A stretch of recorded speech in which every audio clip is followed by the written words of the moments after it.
Hello friends, how are you all? I'm Valli and today I'm going to discuss a very important previous questions of education subject, March shift 1. So today I'm going to start these previous questions. So first question is, which of the following Indian school of philosophy reject the Vedic authority? आपको बताना है कौन सा Indian school of philosophy का जो reject करता है वैदिक अथॉरिटी को।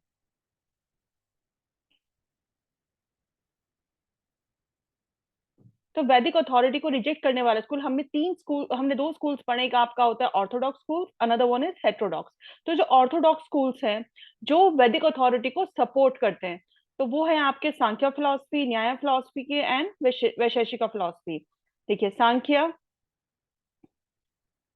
योगा, न्याय, वैशेषिका, पूर्व मीमांसा एंड वेदांता, ये कौन से स्कूल्स हैं आपके जो सपोर्ट करते हैं वैदिक अथॉरिटी को।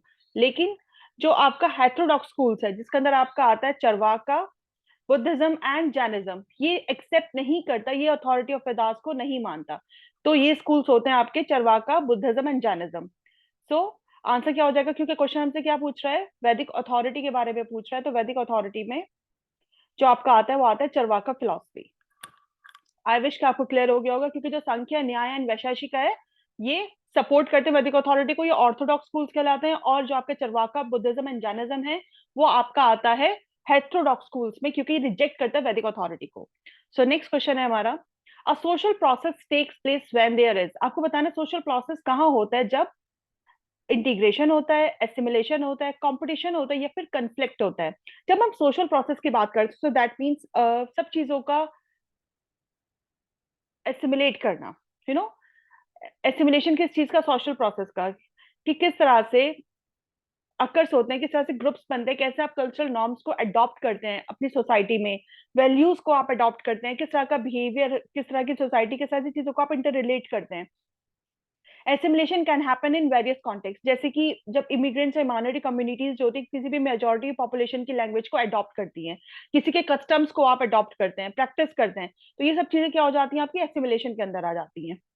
तो अकॉर्डिंग टू क्वेश्चन जो हमारा आंसर होगा, that means a social process takes place when there is an assimilation. So next question है हमारा, which of the following perspective examine how family members and intimate couples interact on a daily basis and arrive at a shared understanding of their situation, कि किस तरह से आपस में एक दूसरे के साथ इंटरेक्ट करते हैं और किस तरह से एक दूसरे के साथ अंडरस्टैंडिंग को शेयर करते हैं किसी भी सिचुएशन में। तो ये किस थ्योरी का पर्सपेक्टिव है, ये कन्फ्लिक्ट थ्योरी का पर्सपेक्टिव है, फंक्शनल थ्योरी का पर्सपेक्टिव है, सोशल इंटरेक्शन या फिर कन्वर्सेशन। देखो, बात की जा रही है आपस में एक दूसरे के साथ इंटरेक्ट करने की, अपनी अंडरस्टैंडिंग को शेयर करने की, तो ये चीज कहीं ना कहीं क्लियर है, ये शेयर्ड, ये social contract interaction theory perspective की बात की जा रही है, क्योंकि कन्फ्लिक्ट की बात नहीं है इसके अंदर। आप सोशल इंटरेक्शन को आप किस तरह से कह सकते हैं कि सोशल इंटरेक्शन थ्योरी जो होती है पर्सपेक्टिव, वो माइक्रो लेवल इंटरेक्शन या किस तरह का कम्युनिकेशन पैटर्न है इंडिविजुअल्स के बीच में, ग्रुप्स के बीच में इन आवर सोसाइटी। ठीक है, किस तरह से लोग आपस में एक दूसरे के साथ इंटरेक्ट करते हैं, कैसे अपने बात को या अपनी दूसरे की बात की मीनिंग को समझ सकते हैं। ठीक है, किस तरह से अपनी अंडरस्टैंडिंग को एक दूसरे के साथ शेयर करते हैं अपनी डेली लाइफ को। तो ये सब चीजें आपकी आती है सोशल इंटरेक्शन थ्योरी पर्सपेक्टिव में। तो आंसर क्या हो जाएगा इसका हमारा, सोशल इंटरेक्शन थ्योरी पर्सपेक्टिव। अब नेक्स्ट क्वेश्चन आपका आता है, care education has been focused by, जो आपकी केयर एजुकेशन है वो फोकस्ड है, किसने दिया है केयर एजुकेशन का कंसेप्ट, किसने दिया है, पॉलो फ्रायर ने, नेल नॉर्डिंग्स ने, वॉलस्टोनक्राफ्ट या फिर रविंद्रनाथ टैगोर।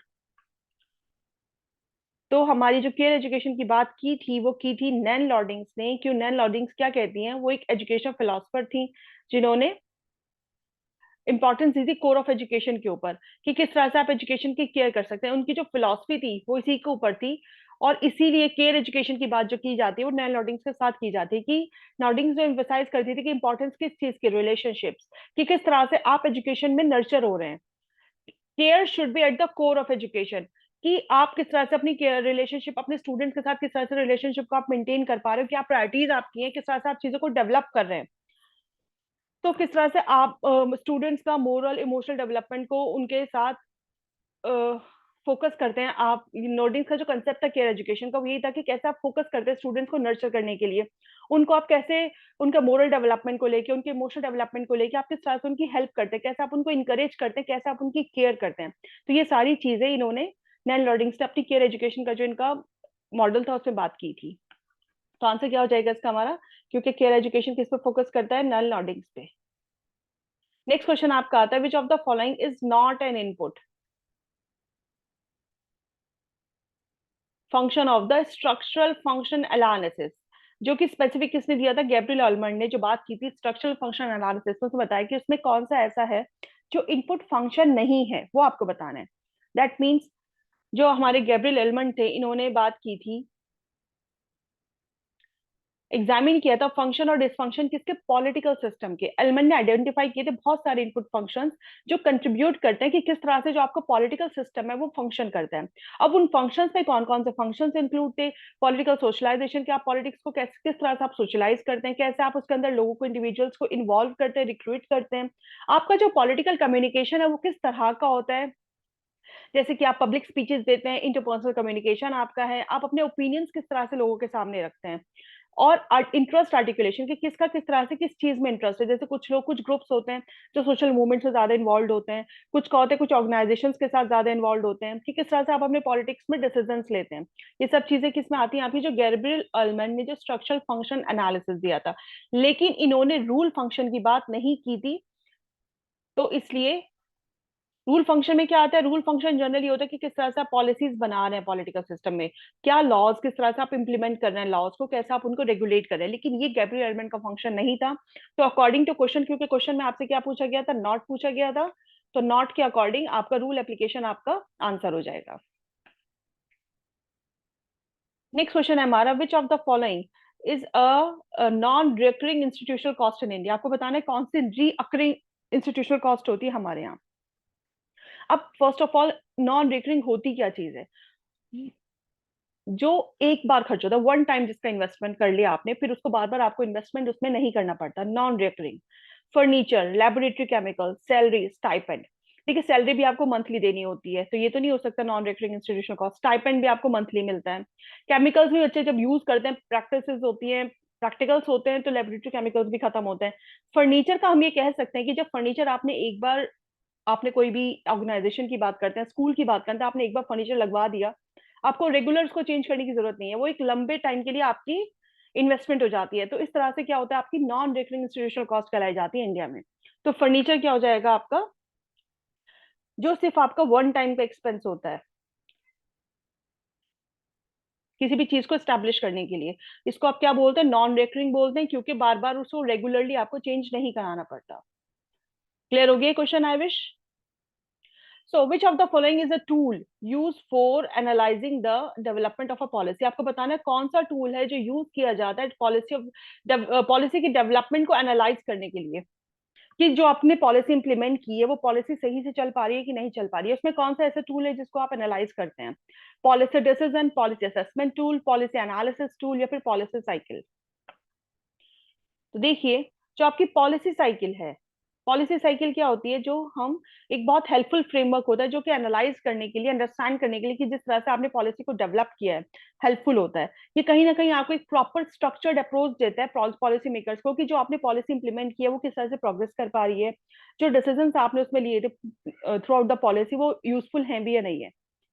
तो जो पॉलिसी साइकिल होती है वो एक टूल होता है जो एनालाइज करने में हेल्प करता है डेवलपमेंट ऑफ पॉलिसी, क्योंकि जो हमारी पॉलिसी साइकिल है उसके अंदर बहुत सारी चीजें आ गई, किस तरह से आपने एजेंडा को सेट किया था, कैसे आपने पॉलिसी को फॉर्मुलेट किया, फिर आपने उसको अडॉप्ट किया, फिर आपने उसको इम्प्लीमेंट किया, फिर जब आपने उसको इम्प्लीमेंट कर दिया, फिर आपने देखा जिस तरह से आपने उसको इम्प्लीमेंट किया था वो लोगों के लिए एफिशिएंट है कि नहीं है, यूजफुल है भी नहीं है, क्योंकि जो टूल्स आपने यूज किए थे वो हेल्पफुल है कि नहीं है।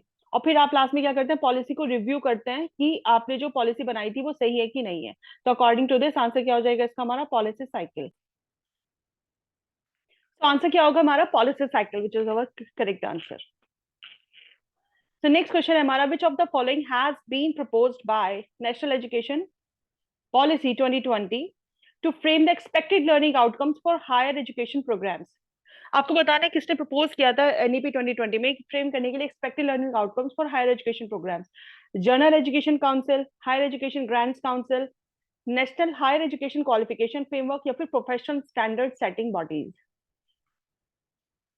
तो कौन सी थी जिन्होंने ये प्रपोज किया था, तो जो आपका जनरल एजुकेशन काउंसिल है जो जनरली एकेडमिक्स देखता है, तो उन्होंने ये, कि उसी के बेसिस पे आप क्या करोगे, बच्चों के लर्निंग आउटकम्स को आप फ्रेम कर सकते हो, एक्सपेक्ट कर सकते हो। तो आंसर क्या हो जाएगा इसका हमारा, general education council. Next question है हमारा कलेक्टिव मोनोलॉग.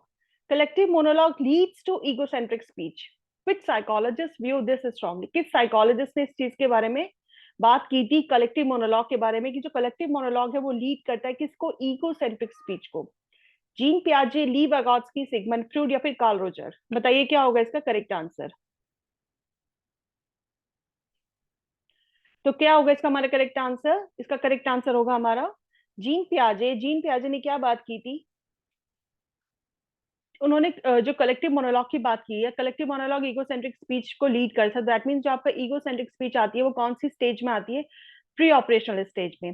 तो फर्स्ट होती है इसकी हमारी सेंसरी मोटर, सेकंड होती है आपकी प्री ऑपरेशनल. तो अगर हम प्री ऑपरेशनल की स्टेज देखते हैं तो 0 to 2, 2 to 7 ईयर्स की जो एज होती है बच्चों की, जिसके अंदर बच्चे की ईगोसेंट्रिक स्पीच होती है. तो इसमें क्या होता है, बच्चे चिल्ड्रन यूज करते हैं यूनिक फॉर्म ऑफ स्पीच, चाहे वो ग्रुप्स में होते हैं, जब वो या फिर प्रॉपरली इंटरेक्ट नहीं कर रहे होते, तो उस चीज को बोलते हैं कलेक्टिव मोनोलॉग. तो ये बात की गई थी जीन पियाजे ने. नेक्स्ट क्वेश्चन है हमारा, mental health is the full harmonious functioning of the whole personality. Who gave this meaning of mental health. किसने मीनिंग दिया था मेंटल हेल्थ का, ये बात किसने कही थी. लेडिल ली ने, कुपुस्वामी ने, हेडफील्ड जी ए ने या फिर क्रो एंड क्रो ने. तो मेंटल हेल्थ जो है आपका फुल हार्मोनियस फंक्शन है आपकी पूरी पर्सनालिटी का, ये बात कही थी हेडफील्ड जे ने. तो नेक्स्ट क्वेश्चन है हमारा, आपको बताने किसने इंट्रोड्यूस किया था समेटेड रेटिंग्स इन 1932 में. Introduce the method of summated ratings in 1932. Thorndike ने, लिकर्ट ने, थॉमसन ने या फिर हर्ल ने. बताइए क्या होगा इसका करेक्ट आंसर. तो देखिए, ये था आपका लिकर्ट फ्रांसिस, जिन्होंने इंट्रोड्यूस किया था समेटेड रेटिंग्स इन 1932 में. तो इन्होंने क्या कहा था इसमें, इसके अंदर आप क्या देखते हैं, लिकर्ट स्केल में क्या देखते हैं कि इसके अंदर 5 स्केल होते हैं 1 to 5, जिसमें आप देखते हो क्या देखते हो, पॉजिटिव और नेगेटिव वे देखते हो कि किस तरह से एग्रीमेंट डिसएग्रीमेंट, हर स्टेटमेंट में strongly agree, agree, disagree, neutral, ये सारे पॉइंट्स हम इसके अंदर देखते हैं. तो ये सब मेथड जो था आपका, जो इंट्रोड्यूस किया गया था वो 1932 में इंट्रोड्यूस किया था रेंसिस ने. तो ये था आज का हमारा last question and I wish कि क्लियर हो गया हो आपको अच्छे से क्लास. तो नेक्स्ट वीडियो में मैं इसके आगे के क्वेश्चंस कराऊंगी ताकि आपके मार्च शिफ्ट 1 के क्वेश्चंस कंप्लीट हो जाएंगे. So bye bye friends, have a nice day, see you in the next class.